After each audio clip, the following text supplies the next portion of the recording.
Paano nga ba talaga magpahinga? Thank you, Lord, that we can relax and find rest in you. Teach us your will so that we may not needlessly suffer too much fatigue or being tired or being stressed. Let your peaceful spirit rest in us. Forgive us our sins, O God. Cleanse us from all our iniquities. Straighten up our lives. Hold us by the hand. Lead us, guide us, give us rest.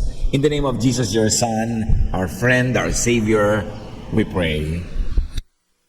Our main reading will be coming from Psalm 32, 1 to 11, all from the Contemporary English Version, unless otherwise stated. Pahinga. Paano nga ba nagpapahinga at bakit nga ba napapagod ang tao? Psalm 32, 3 to 4. Before I confessed my sins, my bones felt limp, and I groaned all day long. Night and day your hand weighed heavily on me, and my strength was gone as in the summer heat. Ito ang sinasabi nitong nagsasalita at nagdarasal sa Diyos. Sabi niya, bago ako nagtapat ng aking mga kasalanan, bago ako humingi ng tawad, ang mga buto ko ay mga masasakit at nangangalos, nangihina. At wala akong ginawa kundi dumaying maghapon. Araw-gabi, parang napakabigat ng kamay mong nakadagan sa akin. At ang aking lakas ay naubos na tulad ng panghihina sa gitna ng tag-araw at tag-init. At alam natin nakakapanghina talaga ang init. Kaya itong sobrang init na to, lalo sa isang disyerto tulad ng Israel, ay lalong-lalong damang-dama. Pero ang lahat ng panghihina na yon ay sinabi niya, naramdaman at totoo, bago siya nagtapat sa Diyos. Before I confessed my sins to you, this was my condition. So we can see here that sins, spiritual remissions affect stress and poison the body. Doon pa lang nakita natin agad kung paano lulutasin ang problema. Sapagkat yung kasalanan na hindi na ikukumpisal, hindi na ihihingi ng tawad at naipagtatapat sa Diyos, ay nakalalason, nakapagpapahina, nakapagbibigay ng sakit sa katawan. Bakit? Paano? Because doing wrong and guilt affects the brain, the mind. Pag meron tayong konsyensyang umuusig sa atin, nahahati ang ating loob, nahahati tayo sa mali at sa tama, sa dapat at hindi dapat. Kaya, ang sarili mo mismo ang nahahati. The mind is divided. Values are offended when we do wrong. Kaya nakikita nyo yung mga talagang gumagawa ng mga mali, kuminsan nakikita na sa mukha. Yung mga talagang mga mamamatay tao, kapupulan ng mga mata, ang iilap ng mga mata, hindi mga tahimik, parang mga pagod. Nakikita sa body language. Because when we sin and not confess, we offend our very spirit. Aside from the Spirit of God, we offend our own spirit. Because we were created in God's image. Dahil tayong nilikhang kawangis ng Diyos, tuwing nilalapastangan natin ng Diyos, ay nilalapastangan din natin ang ating sarili. Dahil tayo'y imahin ng Diyos. At pag nilapastangan natin ating sarili, gumawa tayo ng bagay na nilalabanan ng sarili nating budi. Confusion, disorientation, and stress follow. Kaya ang taong maraming pagkakamali, pagkakasala, pagsisinungaling, pandaraya, hindi pahinga, balisa, mailap, hindi mapakali. Because the mind affects and moves the body. A guilty mind is going to short-circuit the electricity of the body and make it sick. A guilty mind drains and hurts and weakens. In fact, guilt afflicts the body. Lahat ay nagmumula sa spiritual world. Ang mga sakit na nadarama ng ating katawan may pinagmumulan niya na spiritual na dahilan. Kaya yung mga magagalitin, nagkakaroon ng mga hypertension. Yung mga hindi makapagtimpi, naka-heart attack. Yung mga laging may mga damdaming hindi maibulalas, sari-saring sakit ang dumadapo sa katawan. Yung mga laging magagalitin, nandaraya, nagigilty, nagkakaroon ng sari-saring karamdaman. Psalm 32, verse 5. So, I confessed my sins and told them all to you. I said, I'll tell the Lord each one of my sins.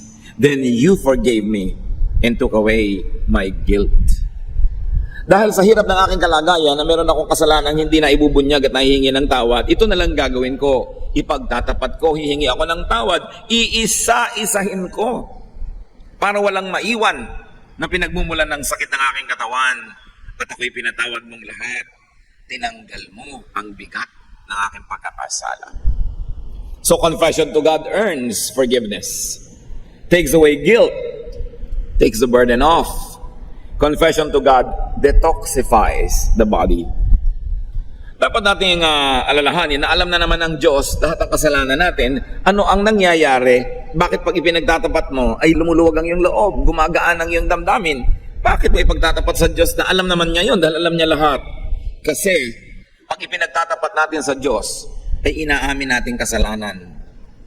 At ang pag-amin na yon, yung pagtatapat na yon, ang nakikinabang ay ikaw, hindi ang Diyos. When the offender knows, acknowledges, and repents and makes right, the offender benefits. You don't confess to God so that God will know your sins. He already knows. You confess to God so that you will know and realize that you are sinful. Kasi yun pang may mali kang ginawa, tapos sinasabi mong, hindi, tama naman ako ng konti, kaya ko namang ginawa yan, kasi. Hati ka nun. At ang pagiging hati, nagbibigay yan ng sakit. Kaya ko naman pinatay siya kasi ninakaw ko, kasi magpapakain ako ng anak ko nagugutom. Hati ka kasi alam mong masamang pumatay, kasi i-justify mo yung sarili mo. Pero pag sinabi mo na, oo, hindi na ako mangangatuwiran, mali talaga ang ginawa ko, Lord, sorry. Naging isa ka na. Isa ka na sa pagtanggap na mali yon, hindi ka na hati na may mali at may tamang nagkakagulo sa loob ng puso mo. Inamin mo na, naging buo ka muli. Kahit pa nga ang pagsisimula ng iyong pagiging buo ay pagtanggap na mali ka. Pero yung niloloko mo ang iyong sarili na tama ka, na alam mo namang mali ka, magkakasakit ka. Kaya mahalaga, inaamin mo sa Diyos. Ang totoo nun, sa sarili mo inaamin. Dahil ang Diyos ay nakatahan sa iyong espiritu, nakatahan sa iyong puso. Pag kinausap mo siya, nakakausap mo rin na yung sarili kahit hindi mo sadyain. Kaya pag humihingi ka ng tawad sa Diyos, humihingi ka rin ng tawad sa iyong sarili na na-offend mo rin nung gumawa ka ng mali. Kaya nagdadalawang loob ang tao. Sa ating wika, malinaw yan, nagdadalawang loob ka. Hati ang loob mo. Dapat maging buo ang loob mo. Isang loob. Kasi talagang mahirap yung hati. So you confess to God, not to inform God, but to inform yourself that you're really wrong, to the point that you admit that you're wrong, to the point that you repent and that you seek forgiveness. And when you seek forgiveness from God, you inevitably seek forgiveness from your own conscience. Lumuluwag tuloy ang iyong loob. Confessing to God is almost like confessing to oneself. Now we have already mentioned that sin is poison for the soul, for the spirit. Sin is poison for the emotion and thought and the body. And when you confess, you get detoxified. Usong-usong ngayon yung salitang yan, detox. Tanggalin ang toxin, ang lason sa iyong katawan. Magpurga ka, uminom ka ng herbs, ibabad mo ang paa mo sa ganito, kung ano ang pinagagagawa natin to detox. But when you confess, you take away the sin from your heart. It's the highest form of detoxification. Psalm 32:6, we worship you, Lord, and we should always pray whenever we find out that we have sinned. Then we won't be swept away by a raging flood. So it is not the sin by itself that sweeps you away, but the guilt and the illness of the spirit and the soul that follows it, that destroys the person. So you always pray and you always confess. Pag may kasalanan tayo, hindi na natin iniipon para weekly ang confession sa Diyos o monthly. Tuwing may naisip kang kasalanang nagawa, confess agad para hindi magtagal sa iyong puso yung lason na inilagay ng kasalanan na yon. We should always be conscious of and sensitive to sin. Psalm 32:7-9, to continue. You are my hiding place. You protect me from trouble and you put songs in my heart because you have saved me. You said to me, I will point out the road that you should follow. I will be your teacher and watch over you. Don't be stupid like horses and mules that must be led with ropes to make them obey. Saan ka ba magtatago sa kasalanan? Ang Diyos ay nasa lahat ng dako. Pero pag sa Diyos ka na umamin at nakipag-ayos, sa Kanya ka nagkukubli, siya ang hiding place mo. Sino pang uusig sa'yo? Kung ang Diyos mismo ay pinatawad ka na at justify ka na. Pagkakampi mo na yung Diyos, hindi dahil banal ka, kundi dahil inamin mo, tinanggap ang kasalanan at inihingi mo ng tawad, at taos pusong gusto mo nang magbago, yung dating hukom ay ngayon ay kakampi mo na. Kaya sabi niya, you are my hiding place. At huwag daw tayong hangal tulad ng mga kabayo at mga hayop na ang naghihila sa kanila yung mga lubid na nakatali sa kanilang mga ilong. Kahit ayaw nilang pumunta, hinihila sila doon. At ang kasalanan, parang lubid na nakatali sa ilong natin. Hinihila tayo kung saan-saan tayo nagpupunta. Kasi pag gumagawa tayo ng mali, nagkakaroon ng affliction, suffering, and punishment. And because of that, we are led to repentance. Be led by a good conscience to do good. Don't be led by your trying to avoid punishment. Magkaiba yon. Kaya yung mga iba sumusuko na sa Diyos dahil hirap na, wala nang magawa. So ang naghila lang sa kanila, lubid. Huwag kayong ganon. Magkusa kayong sumunod sa Diyos. Huwag niyong antayin na talian niya kayo ng mga pagdurusa at paghihira para puwersahin kayong sumunod. Sumunod ka na ng kusa at nang huwag ka na masaktan at huwag ka na makipagtunggali at nang wala na lang stress. Now the Lord shelters, protects, guides, and teaches people. And the Lord even cheers people out. Psalm 32:10-11. All kinds of troubles will strike the wicked, but your kindness shields those who trust you, Lord. And so your good people should celebrate and shout. Yung wickedness ditong sinasabi is doing wrong and not confessing to God. Not just doing wrong and not repenting. Doing wrong and not seeking forgiveness and restoration. Kaya ngayon, dagan-dagan sa buhay mo ang buong bigat ng langit. Kasi nagkakasala ka na nga tala mo, hindi mo pa tinatanggap at inihihingi ng tawad. At sabi ng Psalm 32:1-2, which should have been the beginning, but it was the conclusion. Kaya minabuti kong basahin sa dulo. Our God, you bless everyone whose sins you forgive and wipe away. You bless them by saying, you told me your sins without trying to hide them, and now I forgive you. Pinagpapala nyo po yung hindi na nagkakaila, nagkukubli, nagpapalusot. Pinagpapala nyo ang mga taong kusang naghahayag ng kasalanan, umaamin, tumatanggap, humihingi ng kapatawaran. Yan ang challenge sa atin ngayon. Paano nga ba mapapahinga? Ang tao naman makasalanan. Diyos lang ang mabuti. Sa Mark 10:18, Jesus replied, why do you call me good? Only God is good. At sabi ng Romans 3:23, all of us have sinned and fall short of the glory of God. So all people sin, lahat ng tao ay nagkakasala. Wala namang hindi nagkakaroon ng kasalanan. Paano ka mapapahinga nun? We sin, we miss the mark. We fall short of God's standards. And our sins poison our hearts and minds and bodies. Magtataka ka, bakit sobra ang reklamo ng generation na ito ngayon sa stress? Pati buhok nga na-stress na kung makikinig ka sa mga commercial ng shampoo. Stress ba ang buhok mo? Today's generation is more stressed, disoriented, depressed, sad, and more insane. Not because we work more, not because we sin more. Mas mahirap ang buhay noon kaysa ngayon. Mas madali ngayon. Noon, lahat manual. Ang dami na ngayon na mechanized, automatic. So we don't work more.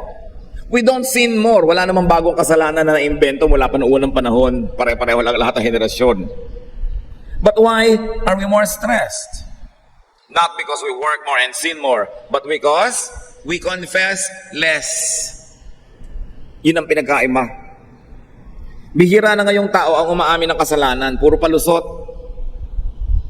Bihira na ngayong corrupt government official ang umaamin, kutakot-takot na palusot kahit huli na. Diba? Bihira na ngayong mga nagkakasala sa kanilang asawa ang umaamin, sari-sari ang dahilan. Wala na ngayon nagtatawag ng kasalanan sa kasalanan, iba-iba na ang pangalan. Wala nang umaamin, kaya mas maraming stress. There is so much less recognition, admission, and confession of sin. So it's like taking poison but not really thinking about it, therefore not flushing it out. Mabuti pa nung araw ang tao pag nagkakasala, conscious, humihingi ng tawad. Ngayon kasi binulag na natin ang ating mga sarili sa kulay at hugis ng kasalanan. Kaya ginagawa mo na, hindi mo naman nire-recognize, nalalason mo na yung sarili nang hindi mo namamalayan. Kaya mas maraming stress ngayon. Therefore, we need more and more therapies. Hence, we need all the spas and getaways and diversions and entertainments. We need our fixes. And we need more and more psychiatry and witchcraft just to find peace of mind. just to find rest. Sari-saring ginagawang diversyon ng mga tao ngayon para aliwin, libangin, linlangin ang sarili. Kasi ayaw harapin ang totoo na kaya siya nagkakaganyan-ganyan sa dami ng mga kasalanan niya. Psalm 51:3, I know about my sins and I cannot forget my terrible guilt. Ayun, inaamin. Dahil sabi sa 1 John 1:9, if we confess our sins to God, He can always be trusted to forgive us and take away our sins. Pag tayo ay nagtapat, humingi ng tawad sa Diyos, mapagkakatiwalaan siya, hindi niya tayo ichismis. Hindi niya tayo tatraidoren. Nagtapat ka, ang ibibigay niya sa iyo, kapatawaran at aalisin niya ang bigat ng kasalanan. So what prevents us from confessing? When you don't confess, you don't admit, but deep inside you, your conscience knows you're wrong, you are sick and divided. So it's important that we all be conscious of sin. Label sin correctly. Call it by its name. Now, how do you really relax? Kasi na pinag-uusapan natin, masama ba mag-relax? Kamunduhan ba na mag-relax? No. As I have said, relaxation is high religion. Dahil sabi ni Lord, come to me all of you who are tired and heavy laden and I'll give you rest. So the ultimate purpose of God for saving us, for teaching us and guiding us, is that so that we can relax. Especially, hindi lang relaxation ng paa o ng katawan o ng tuhod, ng spirito, ng puso, ng isip. Relaxation of the spirit, of the mind, of the soul. That is important. How do you do that?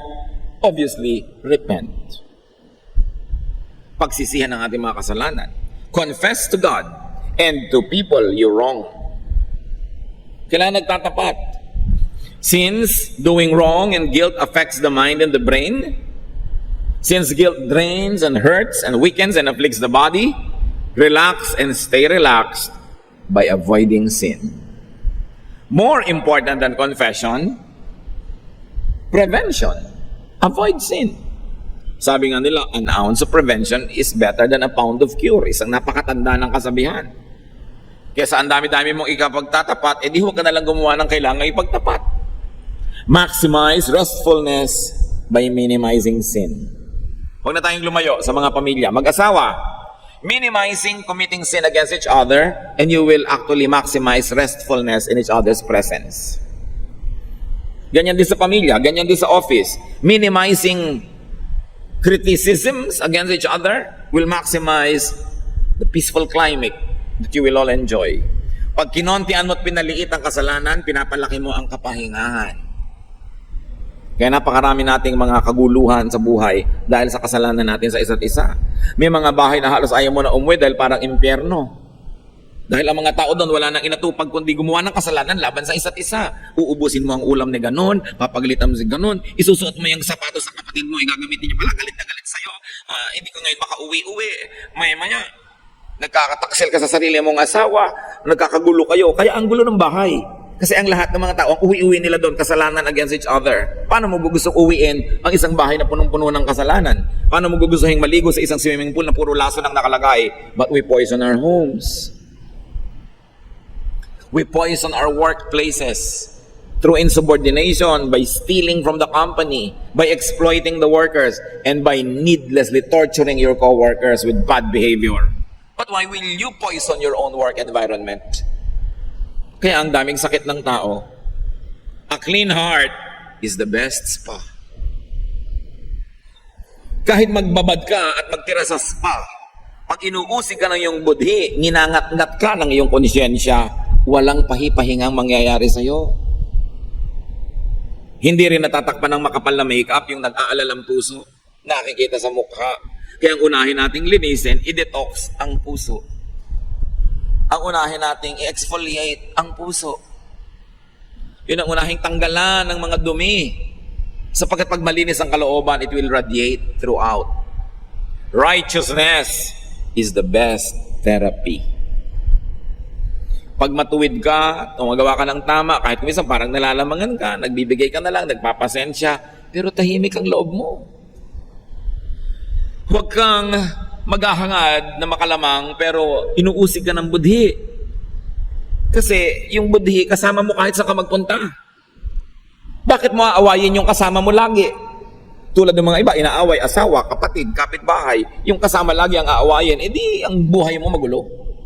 Paano ka nakikipag-away ka sa budhi mo? When you quarrel and wage war against your own conscience, you will never have peace because your conscience will have to be with you wherever you go. Whether you like it or not, it is your conscience that will die and live with you. Wherever, whenever. A God-led life is the way to true relaxation. No amount of therapy could replace old-fashioned confession. A talk with a psychiatrist is good. A talk with a counselor is good. But do you know that it's only a cheap imitation of confession to God? The less you confess, the more you have to talk to a counselor. The more you have to talk to a therapist. Although nakakatulong yun at hindi ko minamasama yun, pero nyo kakalimutan yung best therapy. Makipagniig sa Diyos, magtapat, humingi ng tawad.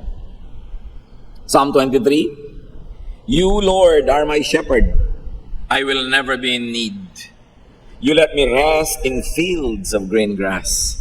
You lead me to streams of peaceful water, and you refresh my life. Anong sinabi ng spa? Ikaw, Lord, ang aking spa. Libre pa.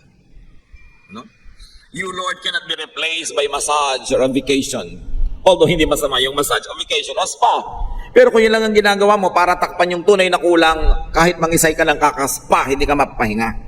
Kailangan makipag-ayos ka sa Diyos para tahimik ang iyong buhay. Psalm 32:5, So I confess my sins and told them all to you.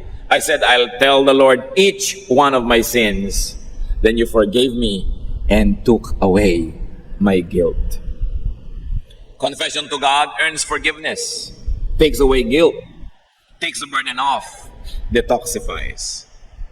Confession to people that we wrong does the same thing. Mahalaga nagtatapat ka rin. Pero ang pagtatapat, mga kapatid, careful. Kasi kuminsan sa pagtatapat mo, gumaan ang loob mo pero ang bumigat yung pinagtapatan mo.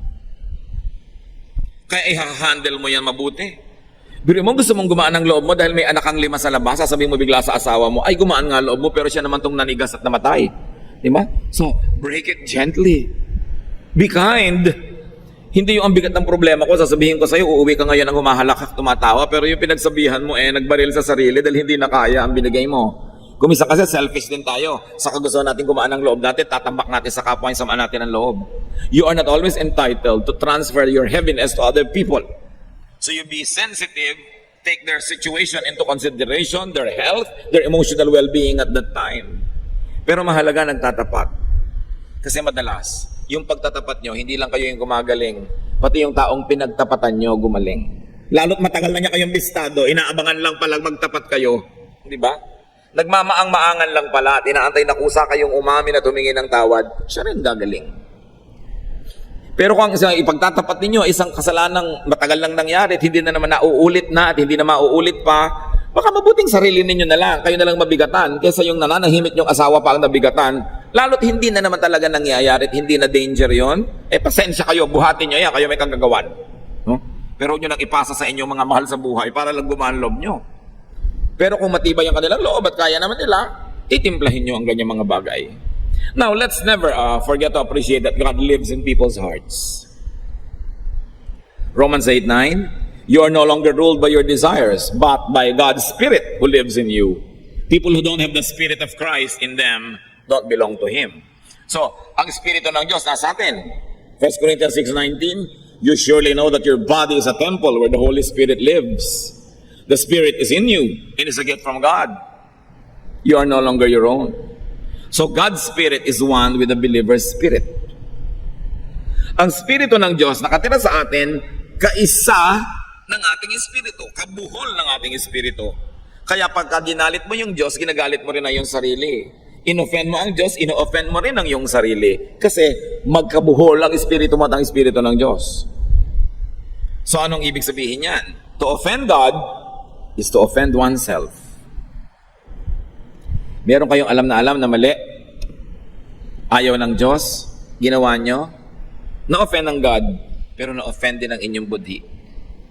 Hindi lang ang God. Ephesians 4:30, Don't make God's Spirit sad. The Spirit makes you sure that someday you will be free from your sins. So the Spirit that lives in you becomes sad when you commit sin. And your spirit, who is one with the Spirit of God, also becomes sad. So outwardly, masaya ka dahil may ginawa kang mali na sa palagay mo may benefit. Pero inwardly, malungkot ka rin. Yun ang sinasabi nating hati. Minsan, meron kang gustong pagsabihan ng masakit na salita dahil talagang dapat niyang marinig. Pinagbigyan mo ang kate ng iyong labi. Sinabi mo, sumaya ka. Pero ang totoo sa loob ng puso mo, may lungkot ka rin. Dahil nakasakit ka rin ng iyong kapwa. Hati ka. At dahil hati ka, magkakasakit ka. Because you are not one. You are not balanced. The Spirit of God is in you. To be separated from God is to be separated from self. Lumayo ka sa Diyos. Makikita mo kapatid, lumalayo ka rin sa iyong sarili. Na pag nananalamin ka, gusto mo sabihin, ako ba talaga to? Parang hindi ako ito yung dati Parang naiba na rin ako. Kasi pag lumayo ka sa Diyos, kaisa mo yung Diyos, lalayo ka rin doon sa image mo na maka-Diyos. Dalawa ngayon ang iyong mukha. Paano ka mabubuhay na dalawa ang mukha mo? Hindi ka naman imahe ng mga Buddhist at kung ano-ano. Isa ka lang, dapat isa lang ang mukha mo. Kaya may kasabihan tayo dyan, nawawala sa sarili. Di ba? Hati, hindi buo. When you offend God, you offend yourself. That's why you feel dirty. Sometimes you do something wrong, although you enjoyed, but you feel dirty. Kasi na-offend yung kabilang pagkatao mo, yung kakambal ng Diyos. But when you reunite with God, you also reunite with yourself. Dahil may bahagi ka na bahagi ng Diyos, pag bumalik ka sa Diyos, bumabalik ka sa bahagi mo na kinalimutan mo dahil ang pinakinggan mo yung kabilang bahagi mo, yung madilim. That's why when you edify God, did you notice? You also edify yourself. Bakit pag pinapupurihan mo ang Diyos, kumakanta ka, sumasayaw ka, o nag-o-offering ka ng taos-puso, parang tumataas din ang spirito mo. Samantalang pinagpupuri mo, Diyos. Pinuri mo ang Diyos, pinataas mo ang pangalan ng Diyos. Bakit martaasin ang feeling mo? Because when you edify God, you also edify yourself because you are one with God in spirit. That is why worship, prayer, righteousness, meditation, and other spiritual activities are uplifting for the worshiper. Magtataka ka, darating ka dito para ampun Diyos ang itaas at papurihan, pero paglabas mo, ikaw ang naglalakad sa alapaap, ikaw yung sumaya. Kasi pag pinasaya mo ang Diyos, dahil kakabal siya ng espiritu mo, sasaya ka rin. At pag pinalungkot mo siya, may bahagi ka rin na lulungkot. Ang lahat ng ginagawa mo sa Diyos, ginagawa mo lang sa iyong sarili. Dahil ikaw ang image ng Diyos. When you let God down, you let yourself down. So when you confess to God, you also confess to yourself. And when God forgives you, your conscience that is one with God also forgives you. That's why you find rest. You can never rest when your conscience and you are at war. Kaya dapat nabubuhay ang tao ng tahimik, payapa, banal. Tahimik siya. Unconfessed sin tortures. The cure is reconciliation with God. To be reconciled to God is to be reconciled to oneself. That's why to confess to God is also to confess to and admit to oneself one's mistakes. To confess to God is also to make right with oneself. The confession, the admission, and the forgiveness restores oneness within. Oneness with God and with self equals wholeness. Resolution of a conflict. Rest from being tired. It means relaxation. How to be peaceful, rested and relaxed? Confess. Repent.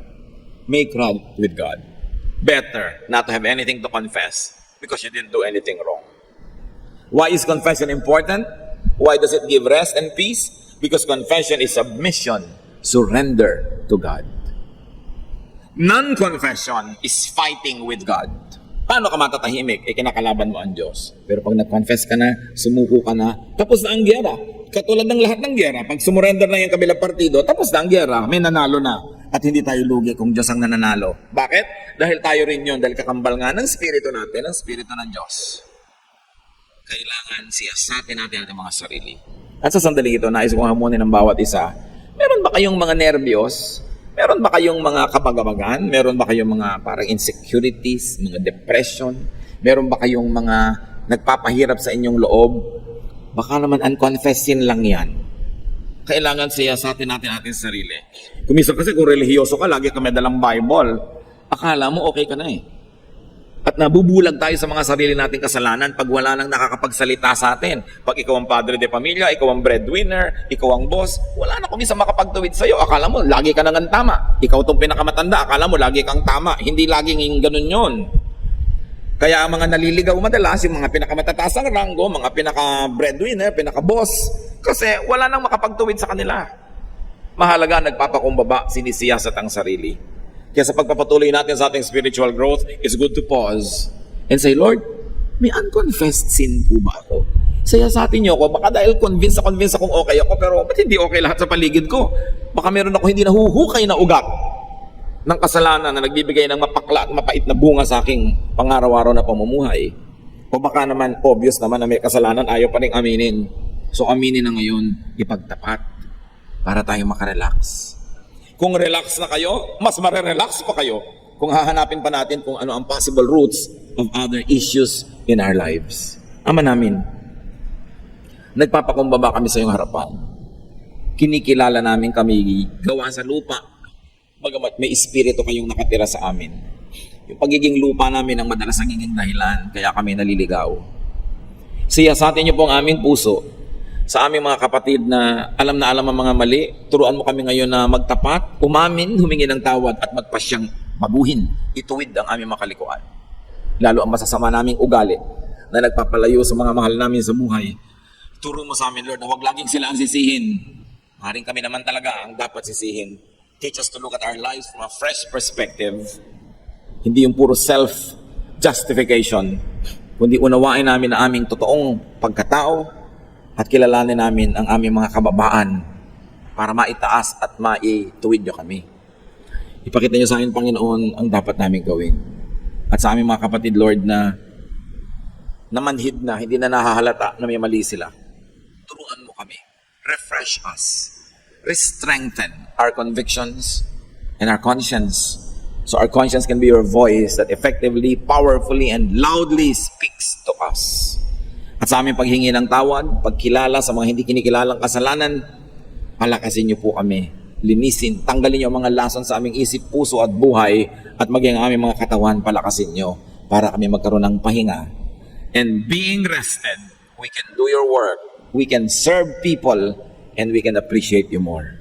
Magbulay-bulay tayo ng ilang saglit, mga kapatid. Ngayon ang chance, huwag niyo ipagpaliban. Kung meron ng dapat aminin sa Diyos, huwag na tayong mga tuwiran, ihingi ng tawad, magpasyang baguhin ang mga detalye ng ating buhay na dapat baguhin. At doon sa mga naniwala na nga tayong lagi tayong tama, mag-isip-isip muna kayo ngayon. Maaaring tama ang sinasabi sa inyo ng inyong kritik, ng inyong asawa, ng inyong anak, ng inyong magulang. Oh God, teach us to be humble and let your truth detoxify us. Let your truth set us free. Spend some moment in silence and may the Spirit minister to each one.